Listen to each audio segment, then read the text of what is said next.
In this episode of the narrative film, we will look at the sequence, the organization. In the last episode of the narrative film, we discussed the parts that go into making up a sequence.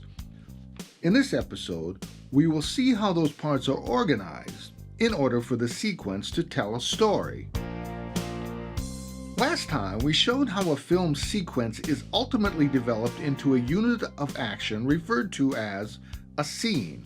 However, when we speak of a film sequence, we are usually speaking of how a number of scenes are put together to develop a more sophisticated sequence.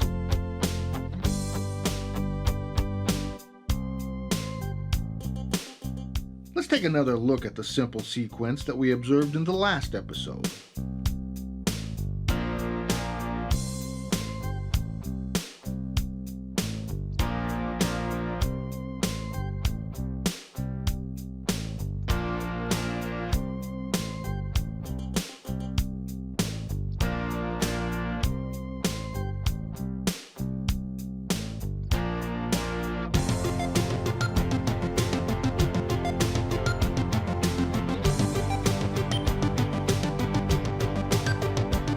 Once again, this assembly of shots is organized into a standard linear sequence. A linear sequence is one that organizes the shots in such a way as to create the impression that the shots are occurring in strict chronological order. Also, there is evident a cause-to-effect relationship between the shots. Let's take a look at a different scene.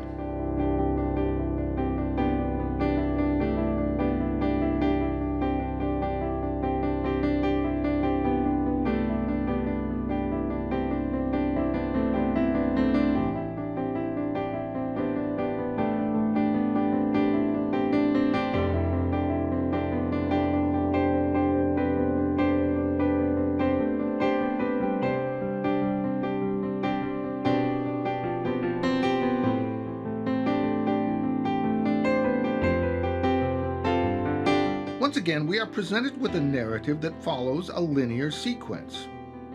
It's now obvious in your mind that the destination of both characters is the same. Both of these sequences lead up to the following scene. This is the job of your dreams, isn't it?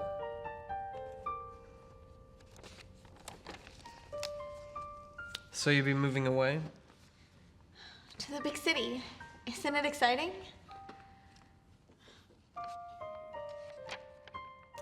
Well, congratulations. This is good news for you. I wish there was some way I could do this job and stay here. Well, that doesn't make any sense, does it? There's hardly a chance you'd find an opportunity like this in our little town. You know what I'm afraid of? I'm afraid that I'm gonna get up there and I won't like it. And I'll just be alone.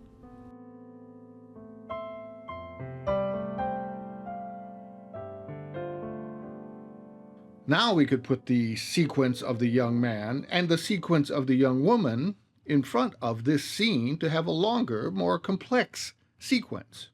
However, there is an opportunity to reorganize these scenes into a more sophisticated sequence.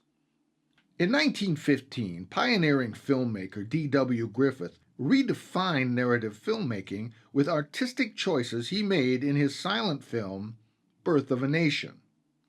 Prior to this film, the narrative film tended to resemble film stage plays with few cuts and only very cautious use of such transitions as fades and dissolves.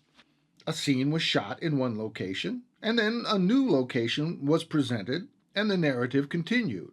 Much in the same way that a play presents a scene in a location, and then changes the scenery and presents a new scene in its entirety. In the infancy of cinema, the audience for a narrative film had only the experience of the live theater to bring to the movies. D.W. Griffith's work on Birth of a Nation explored the advantages of film presentation over the limitations of the live stage play in a way that revolutionized the way that audience looked at film forever. Perhaps the most significant change that was made was the introduction of the technique known as cross-cutting. Griffith took advantage of the narrative film's ability to take an audience from one location to another in the blink of an eye and rearrange the storytelling into something that the live theater could never match. Though many thought the audience would not be able to make the leap, the act of cutting from one location to another was embraced by audiences.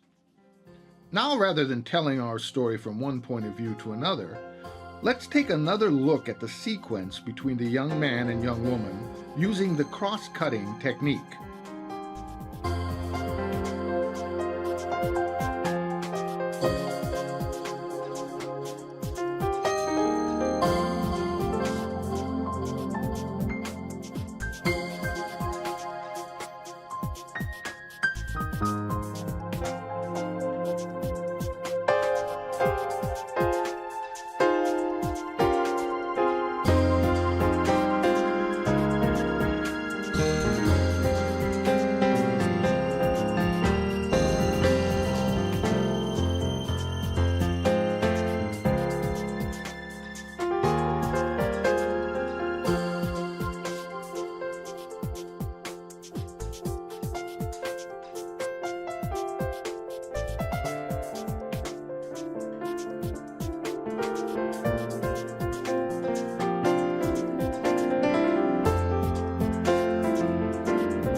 This is the job of your dreams, isn't it?